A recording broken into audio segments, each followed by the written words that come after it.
Hello everyone, welcome to my YouTube channel. My name is Samson Pretty. On this video, I'm going to be showing you guys how to delete your Poppo Live account. So if you want to know how to delete your Poppo Live account, sit tight and watch this video to the very end. On your Poppo Live like this, all you need to do is to log in your Poppo Live account. Once you're done logging in your Poppo Live account, on the bottom you can see the Me icon on the bottom of your screen. Click on it. On the Me, you scroll down until you find Settings. You click on Settings. On your settings, just like this, you click on Account and Security. Then on the bottom, you can see Cancel Account.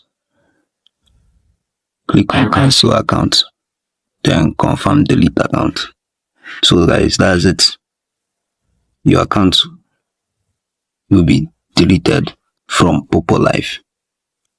If you found this video useful, please don't forget to click the notification bell, subscribe to my YouTube channel, and give this video a like. See you guys in my next video.